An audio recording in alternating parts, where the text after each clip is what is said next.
The religious tend to have problems with atheism, all the while not actually understanding anything at all about atheism. Why is that? Because if you like that kind of content, here we go again. It never gets old, does it? Oh, right. Of course it does. But this is our lot in life, so off to the crazy farm we go.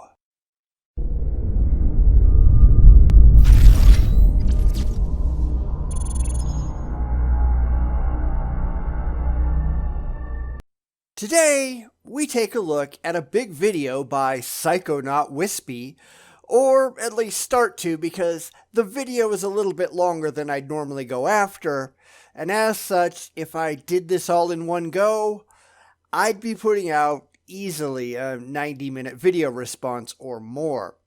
But he's got some supposed fundamental problems with atheism, while proving, as though it were any kind of a surprise, that he's got no clue what atheism actually is, or anything about, well, anything.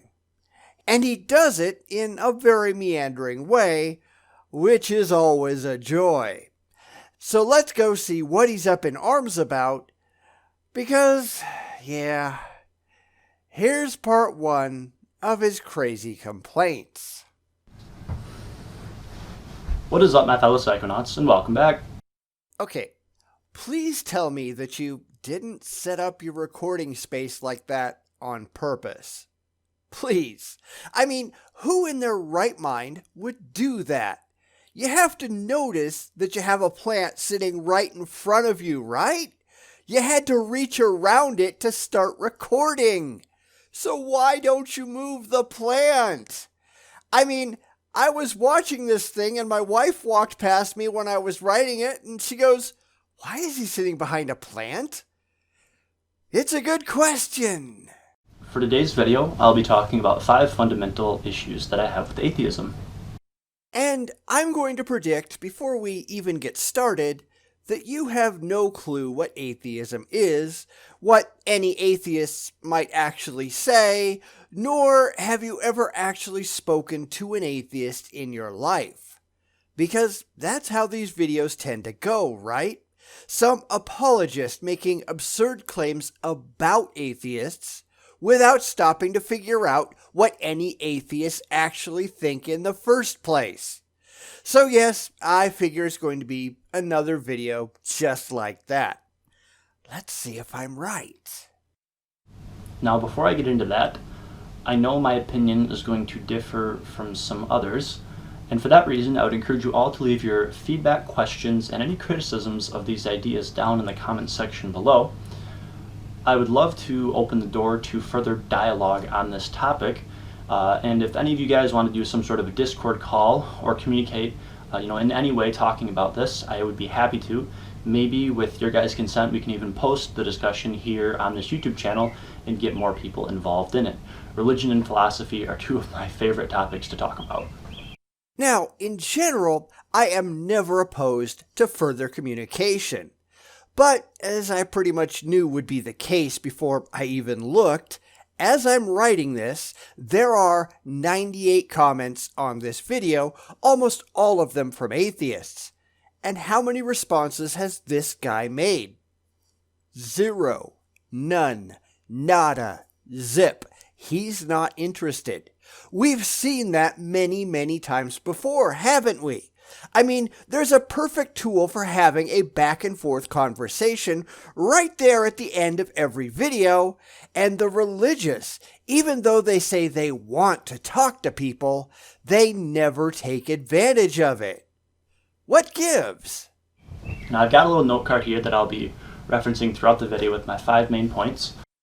I'm going to warn you right now, this guy spends a lot of time in this video just meandering around, and for the ones that are really obnoxious, I am going to fast forward through it. I don't care about his note cards, I don't care about his hobbies. We're here to look at his supposed fundamental problems with atheism, and I'm going to try to stay on topic. For anyone who's interested in watching all of his extraneous nonsense, The link, as always, is in the description. So, let's get started. However, I will branch off on these ideas as I go on, but they do all kind of connect in one ultimate way. Now, the first issue that I have with atheism is that it seeks to prove other religions wrong rather than prove itself right. Which just proves, as I predicted, you don't have a single clue what atheism is. Now, that's hardly a surprise because that seems to be the case with every single one of these apologists. They think that we are just like they are. They think that we have a religion just like they do. And they're just wrong. We are nothing like they are. There is no proving atheism right because atheism has no position to take. There are no creeds or teachings or beliefs in atheism. It is simply the idea that we have no good reason to believe in gods, therefore we don't believe in gods. We're not saying that that's the correct belief. We're saying that it's the only position one can rationally have based on the evidence that we have at hand. So, you got that one wrong. Keep showing that you have no idea what the hell you're talking about. The goal of atheism doesn't seem to be so much to prove that there is no God or prove that there is no creator or universal consciousness or life after death, right? That when we die, it's eternal blackness and wants to prove karma wrong and all that sort of thing. That's not so much their goal, but rather to prove that people who believe that are wrong because their beliefs are not founded in scientific basis. There are no goals to atheism. You got that one wrong too. Atheism is not a competing religion. Atheism, whether you like it or not, is the default position. Absolutely no one pops out of the womb believing in a god. We are all born atheists by definition. All I am doing, and I of course can only speak for myself, is pointing out that you have no rational justification for adopting a different system of belief. We are looking at the claims you are making, not us. You, and trying to determine if they have any rational basis in fact. And unfortunately for you, they don't. You know they don't. That's one reason, I think, that you try to keep turning this around on us, because you have nothing intelligent to say in your own defense. That doesn't stop you from being completely and absolutely wrong. You need to do a whole lot better. Atheism builds a lot of its claims about the world on science, right? No, we have no claims. None whatsoever. We look at the evidence that we have at hand and we determine, based on that evidence, what is the most likely and most defensible concepts available to us today. Science just happens to be the most applicable tool in our tool belt when it comes to the real world. We're not making any claims, though. We're just following the data. And I have two big issues with this. First, it is not a very compelling argument, right? It's a very bold claim to make, to tell someone to turn away from their eternal salvation, or really their moral guidance system, right? Because that's what a lot of people use religion for. But that's not what we're doing. Besides, your eternal salvation only means anything if your beliefs are factually correct. If there is no God, you're not going anywhere after you die, no matter how much you believe in it. We're just asking that you prove that there's a God, and you can't do that. We're not the ones making claims. You are. We're just asking you to back up your claims, and you can't. That's emotionally uncomfortable for you, so you're desperately trying to turn it all around on us. And yeah, sorry, it just doesn't work that way. On the very basis that their ideas aren't founded in scientific data, basically, in scientific studies, right?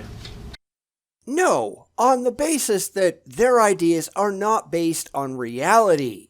But that's the standard here. What is actually real in the real world that we all share? What is actually true? What is demonstrable and testable and provable via objective evidence and critical thinking? And you can't do any of that because your beliefs are based on feelings, not facts. And that's inherently irrational. So I think it's kind of hard to just turn from everything that maybe you've been raised with into something just because it hasn't been proven in a study, right? The word that you're looking for here is indoctrinated. And indoctrination, in this sense, is not a healthy thing. So let's look at that. Indoctrination is the process of teaching a person or group to accept a set of beliefs uncritically. And that's what religion does. It teaches children that certain things are true and cannot be questioned before they've reached the age of reason. It is child abuse. All we're doing is asking you to think about it, and you're refusing. How sad is that? And my second issue with this particular approach towards your philosophy of the human experience and the world, and that there is no God, and there's no creator, and then death is the end, and no universal consciousness and all of that. All things that you're just attributing to us. You haven't actually asked us if that's our claim. You know, the people who aren't making claims. That just happens to be what is best supported by the data that we have. Ultimately, that's what all of this comes down to. Data. What can be best defended based on the facts that we can point directly to? And newsflash for you, that's not any of the things that you believe. Is that it really ignores the subjectivity of the human experience, right? We are all experiencing the world differently based on the way that we've been raised, based on the way that we have, based on the experiences we've had, whether they be spiritual in nature, whether they be divine in nature, near-death experiences, all that sort of thing. It really ignores that and just says we need to only rely on science for our understanding of the world. Because the real world isn't subjective, it's objective. That's where you're going completely wrong. What you're describing is a subjective interpretation of objective facts. The world exists the same way for all of us. We all go through time 1 second after another. It's your subjective experience and interpretation of that factual reality that may differ, and instead of trying to filter out your subjectivity and determine what's actually going on, you embrace that subjectivity and pretend that it renders the objective irrelevant. And you're wrong! And I guess I have a point 3 about that as well. It places all meaning in science as well. It basically says, atheism basically says that your belief system is meaningless because it is not supported by scientific evidence. And the fact of the matter, guys, is that the only person who can give meaning to anything in your life is you, right? You are the only person who can give value to things. Funny, because the religious tend to say that God is what gives anything meaning. Without God, everything else is meaningless. Make up your mind. But of course, he's just going to go off down the road because it's all got to be emotionally comforting. And that's all just nonsense. It's the same kind of crap we see from the religious all the time. All feels, no reals. It's all about how good your beliefs make you feel, with no concern whatsoever whether what you believe is factually true or not. And that's a problem. It's why the more educated you are, the less religious you tend to be, because you stop being concerned with fee-fees and you start being concerned with reality. I really wish they'd give it a shot. If you think that science is the only way that you can give meaning to something, it is very likely that you will live a very depressing life. Which says nothing of any kind about the truth of the proposition. Again, it's all feelings, no facts. There's no concern at all whether any of this is true, period, so long as it makes them happy. That's an insanely irrational and ultimately immature way of looking at the world. I'm not trying to insult the religious here, but give me a break. This is not how intelligent people operate. It's just not. Because comes down to you guys. It really does come down to you, what you enjoy, what you're going to give meaning to, and how you're going to live your life. And at the end of it, be okay with what you've done, be happy with what you've done, and give meaning to what you've done. That is the true purpose. Which still doesn't say anything about the truth value of anything that you've done. So here's an analogy for you. Say you go through your entire life thinking that you're Superman. You save people, you right wrongs, you stand for truth, justice, and the American way. The problem is, you're crazy. It doesn't matter how good the things that you believe might make you feel if they aren't true.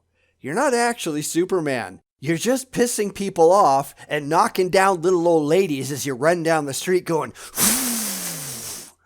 By the same token, there is no reason to think that there are any gods. What you are suffering from is called a delusion. It's a mental aberration that is ultimately unhealthy, not just for you, but for society as a whole, because they gotta put up with it. You're screwing everything up. Knock it off. So, okay, now my second problem with atheism is that it ignores the fact that science is composed of theories, right? Science is composed entirely of theories. It is basically a system that humans have created to develop their understanding of the world. But it is a flawed system. It is not perfect. Which only proves you haven't got the slightest clue what a theory actually is. This is absurdly common among the religious because, as should be no surprise, they don't think very well. They take what they've heard from their religious leaders and they treat it as gospel truth, which leads to a whole lot of asinine bullshit being passed around by people without a clue. But as I keep saying, this is not about the truth, which is why they keep getting pretty much everything so absurdly and painfully wrong. So let's try to teach them some facts.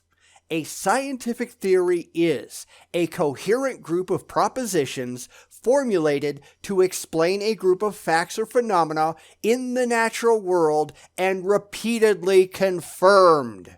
It is not a wild guess. Anyone who says that it is, that person is an idiot, and you shouldn't be listening to anything that they have to say. A scientific theory is as close to a fact as you can get in the realm of science when it comes to this kind of thing.